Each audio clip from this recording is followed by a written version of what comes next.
ensure that NATO is funded by the 28, at that time they had 28 countries, including us, because many of the countries weren't paid, and they ended up being paid, you would say, and the Secretary General was very nice about it, as far as I was concerned. Other presidents went in, they made a speech, and they left, and that kept going on. And you know, in the meantime, they had no money, and the United States was paying far more than its fair share. You could say that they were paying. I actually said sometimes it looked like 100%, and it was unfair. And the two of us worked very well together, and we took care of the situation. There are some Mr. President. Yeah, please go ahead. The Norwegian statistics are showing that the U.S. actually has a trade surplus with Norway. Are you going to be looking into that and see which of the countries are actually in a trade surplus? Yeah, well, with the United States, almost everybody has a surplus. But not in It's really an amazing, numbers. it's an amazing phenomenon. Now, there's a surplus of a couple of $1 billion, I think you have with it. I congratulate you. That's very good. We got to get a little bit of that for ourselves, maybe. But they do have a surplus. Norway has a surplus. Mr. President, in the current tariff situation, analysts have pointed out that the U.S. actually need allies. Do you consider Norway as a possible ally in the situation? I think Norway's always been an ally. They've been somebody we've been very close to, very friendly with. Maybe more so now with me than other people, but I think Norway's always been a great ally, yeah. Norway's been a friend. That's a very strange question, actually, because the U.S. is our lead ally, and we build on a relationship we will talk about now, Mr. President. But yeah. It's of high relevance, and I'm very happy that we have Secretary of State and Secretary of Defense. Right. So this is a very strong tie. But it was a question about ally in the tariff situation specifically. Tariff situation? Yes. Oh, well, that's we're talking about a little bit different subject. Then we're talking about a different type of ally. No, in this case, he would be very much inclined to be an ally of Norway because he wants to make the best business deal possible. And Norway and the Norwegians are great business people. They're great traders. They're great, very smart nation, very well-managed nation. Has been for a long time, and in particular now with this leadership. But we'll be talking about trade and other things, and I think we're going to come to a conclusion very quickly. Mr. President. Mr. Prime Minister, I was wondering whether you think that Donald Trump, for his effort in Ukraine and otherwise, deserves to be nominated for a Nobel Peace Prize. Well, I salute President Trump for having been taking very important initiatives to get this conflict towards an end, which both parties deserve. We need to have a ceasefire, save lives, move towards something which is more secure for Europe, for the people concerned. And on that we work together. And I look forward to go into some details because we are at a critical moment. On that price, that is a committee taking care of that, which is completely working on its own terms, and I cannot comment on that. Mr. President, but thank you very much for that question. May I ask you the question on China? I like that question. Yeah, please. A question on China. Can you clarify with whom the U.S. is speaking with China? They're saying it's fake news that trade talks are happening. Well, they had a meeting this morning, so I can't tell you. It doesn't matter who they is. We may reveal it later, but they had meetings this morning, and we've been meeting with China. And so I think you have, Jeff, as usual, I think you have your reporting wrong. Thank you very much. We'll see you. We'll see you inside. Thank you. Thank you, President. Thank you. Everybody else. Thank you. Thank you. Keep moving, everybody. Keep moving. Thank you. You're out. Thank you. I would go. We'll all go together to Norway. Oh, yes. I want to go skiing. I love Norway. I love Norway. Why? It's beautiful. And beautiful people. Thank you, Mr. Thank President. you. Thanks, guys. Okay, so thank you. Keep going. He's out of short. Nice watching. Thank you very much. We have Jonas Gahr Støre here, who is as you know, the Prime Minister of Norway. He's a great gentleman, highly respected, beloved in his country. And we've had talks on the war with Ukraine and Russia. and trade. We're doing very well, I think, on both. We've had some pretty good movement in every respect. The war is very important that it ends with, I used to say, 2,500 people a week dying, young people, mostly soldiers from Russia and Ukraine. And we want to end that war. We want to end it quickly. And I think we've made a lot of progress. And we'll see what happens. This next few days is going to be very important. Meetings are taking place right now. Additionally, we talked about trade, and we will definitely, we get along very well on trade.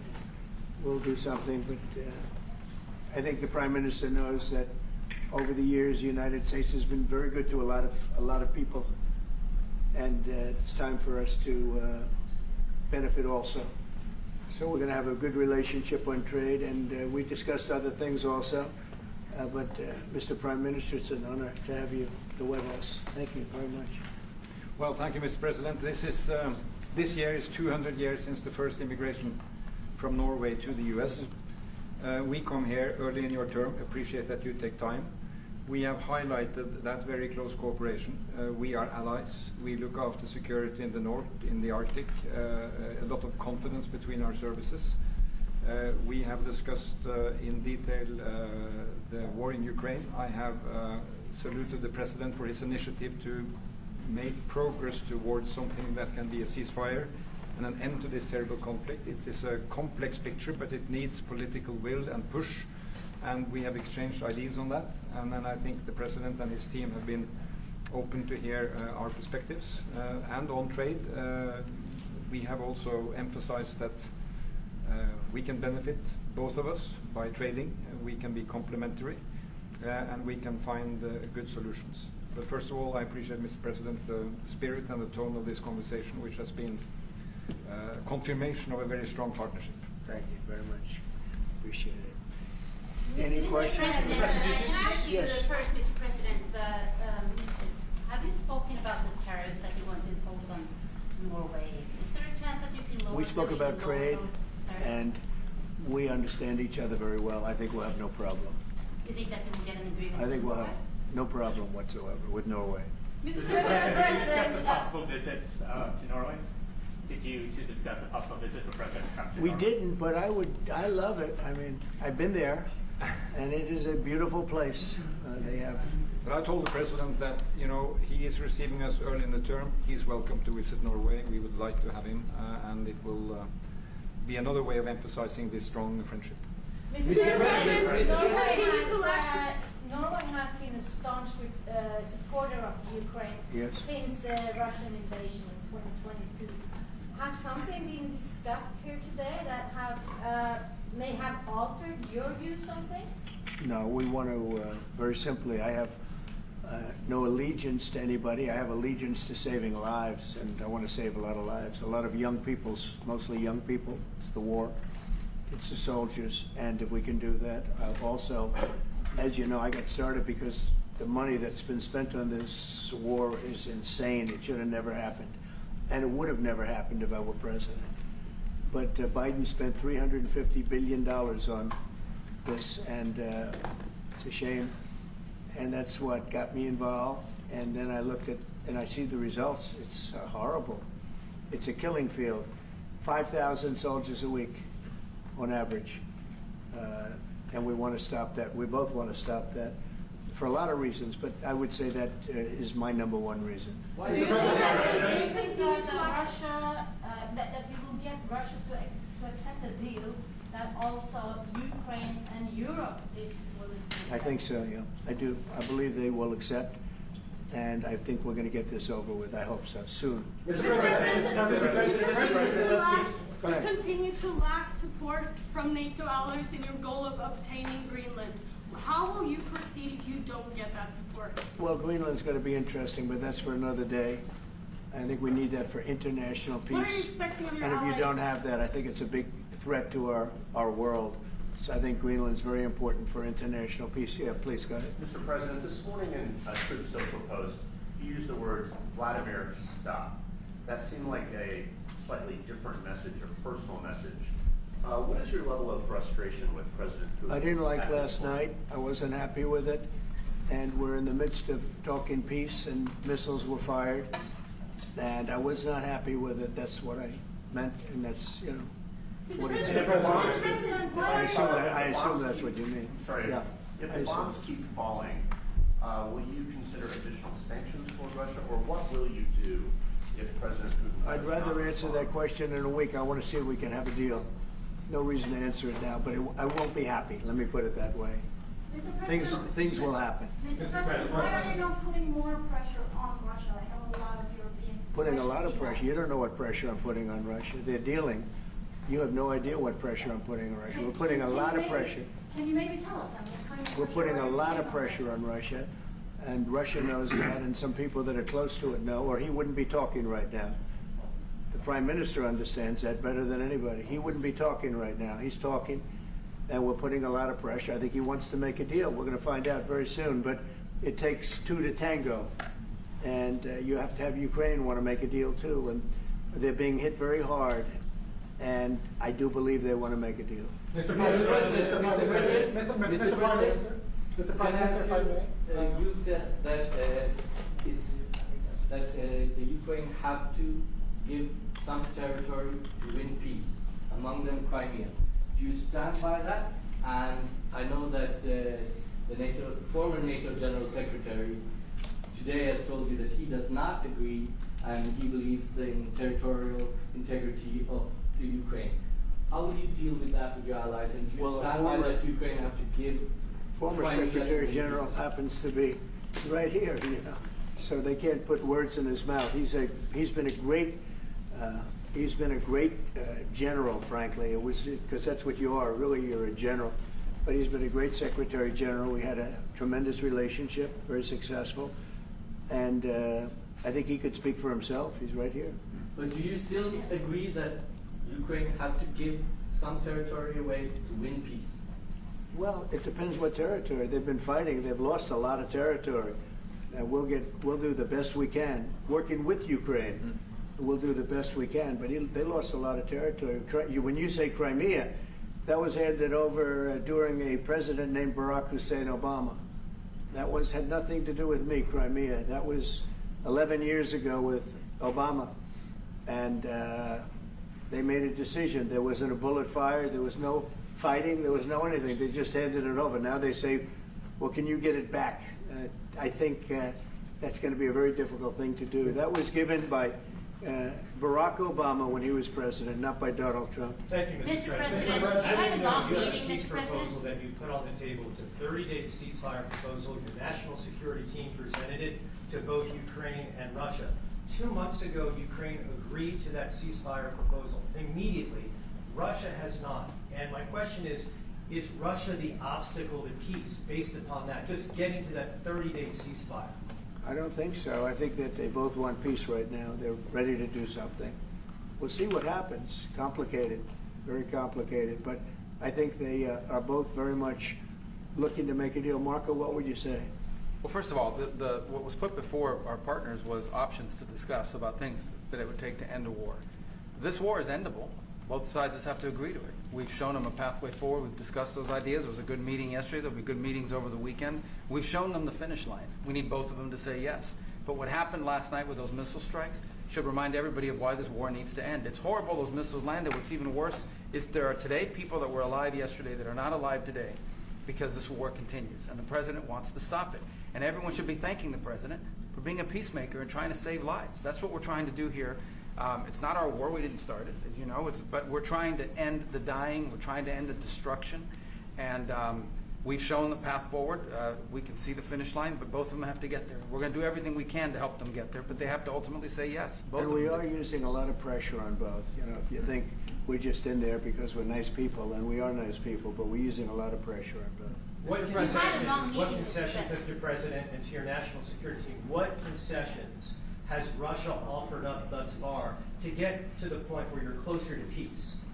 Stopping the war, taking the whole country. Pretty big concession. Mr. President, if you are going take down the tariffs, what do you want Norway to buy more of from the U.S.? To buy more? Well, you don't need snow. You don't need skis. You don't need ski champions either, right? You have a lot of them. We just want to keep the relationship the way it is. We've had a great relationship. I think now maybe closer than ever, but we've had a great relationship with Norway. I think just keep it the way it is, kid. You can't do better. Really? Not even by, say, Well, if they want to give us some additional concessions, that's okay. You can't do much better. Yes, yes. Mr. President, you've had a long meeting with Norway today. You said that Norway is doing a lot of things right, but on the Ukraine, if I can ask both you and the Prime Minister, did you find common ground today on Ukraine and the peace plan? Totally. It's totally common ground. The Prime Minister can speak about it, but I can just say he wants to see people stop dying more than anything else, and he'd like to see it end. He's going to help us end it. Mr. President, can I say that to move towards an end of this war, U.S. engagement is critical, and President Trump made that possible. That is clear, that is obvious, it's really happening. Now the important thing is that both parties have to know that they have to deliver, and they have to feel the pressure to deliver. Ukraine is under attack. They are defending themselves. Lives are being lost. And we believe very firmly that there needs to be a ceasefire, the initiative taken by the US some time ago. It needs to be respected. And then to move on to something which both parties can own. That is the complicated part in such a dramatic war. And here I believe Europeans and Americans working together, as we do much closer now. I salute the team of President Trump of being, open in that process. We had a good discussion on this today, and then we have to move on, and we cannot lose time because this is too much drama happening. One thing is people losing their lives, but it is a bad thing for Europe, and it's a bad thing for the world to having such a broad conflict going on. It can have ramifications far beyond Ukraine. Mr. President, Mr. President, I forgot my question now. I wanted to ask about. It's all right. That happens to It happens sometimes, yeah. No, Mr. President, I wanted to ask about the. Well, actually, Zelensky has said that he wants more Patriot missiles. So far, has been no response from the United States. If you, as the United States, decides to pull out of negotiating for peace, trying to broker peace, does that also mean a no on Patriot missiles, a no on sharing intelligence with Ukraine? Let's see what happens. I think we're going to make a deal. And if we make a deal, that'll be wonderful. We won't have to worry about your question. You can ask that question in 2 weeks, and we'll see. But I think we're getting very close. The Prime Minister feels the same way, and we'll hopefully not have to answer that question. Mr. President, Norway is the third country to be officially invited to the White House after Liberation Day. Why did you invite Norway so soon to the White House? Because I like them. And I like your Prime Minister, and I like the way your government runs, and I respect the King. He's highly respected in Norway. It's a great thing, not an easy thing to do. He's done a great job. Yeah. Would you like an invitation to visit the King? Absolutely. You get me that invitation. I just told the President he's welcome to visit Norway. President Trump, where's Mike Farmer? You said before that you like the Norwegian Petroleum Fund, and I'm wondering if that has been up for discussion today, the way that we have structured our money and whether. Well, this fund was created in the late 1990s to save for future generations the income from oil and gas. Norwegians should continue to work as hard, dedicated, innovate, and move forward, despite having these incomes, which we happen to be in the period of our history where we can harvest, and we have transferred that into investments, half of them, by the way, here in the United States. Mm-hmm. So I think this is a model which we have been able to explore. If we can share experiences, and we do with our colleagues in the US, you never copy this one-to-one, but there can be techniques and way of working that we have used in organizing our fund. Jens Stoltenberg was the finance minister when the first dollar entered that fund. So he's a safe hand to have as a finance minister today. What do you say? No, and as you said, Mr. Prime Minister, we are ready to sit down with the US to also work with them on if they want to establish a sovereign wealth fund, because we have a good experience with our fund.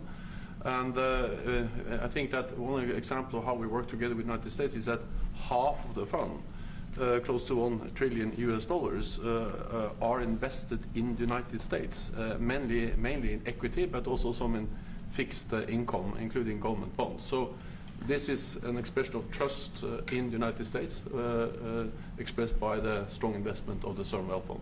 Then just briefly on Ukraine, since it was mentioned, we had a very good and extensive discussion about Ukraine, the path forward to peace. And as the Prime Minister said, we commend the US for pushing forward to try to find a negotiated solution. At the same time, we need to continue to support Ukraine, and therefore I'm proud that Norway has actually tripled the military support to Ukraine. And this year we will allocate close to $8 billion US to Ukraine. That will strengthen them and also their hand on the negotiating table. If I may add to that, if there's a peace, and there will be a peace, we have a common responsibility in securing democratic Ukraine for the future. And the best security guarantee they can have is the ability to defend themselves. And we are investing in that. Mr. Prime Minister, if I may. As it relates to tariffs, Mr. President, when you unveiled your reciprocal tariffs on April the 2nd, the tariff rate for Norway was 15%. Based upon your conversations that you've had today with the Prime Minister, do you see that tariff rate coming down from what you proposed just a few weeks ago? Well, they have a great fund of $2 trillion. It's a big fund, and they don't have any debt. So I think they'd probably be willing to pay us more than that, I hope.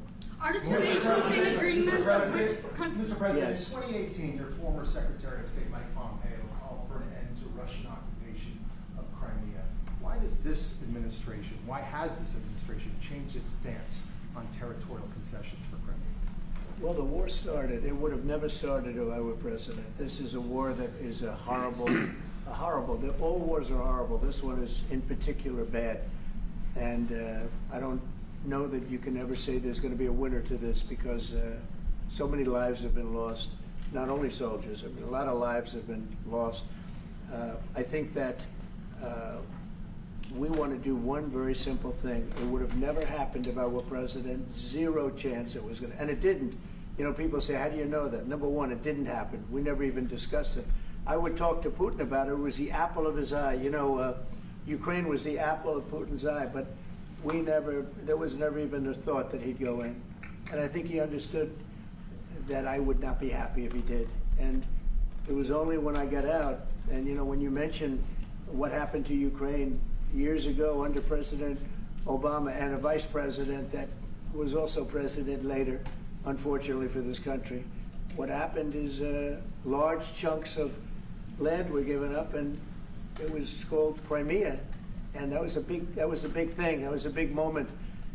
But this isn't my war. This is Biden's war. This is a war that Biden was president when this war happened. But I'm trying to put out the fire, and I think we'll be successful. And if we do, we're going to save a lot of lives.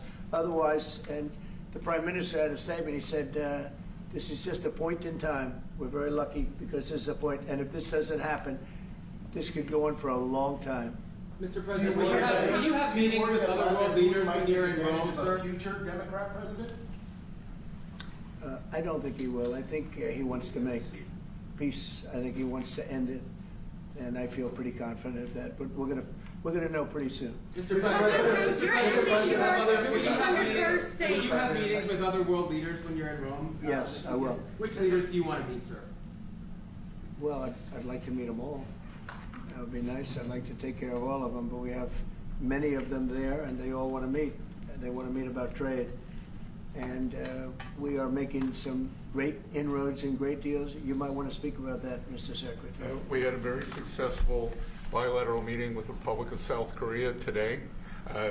We may be moving faster than I thought, and we will be talking technical terms as early as next week, as we reach an agreement on understanding as soon as next week. So South Koreans came early, they came with their A game, and we will see if they follow through on that.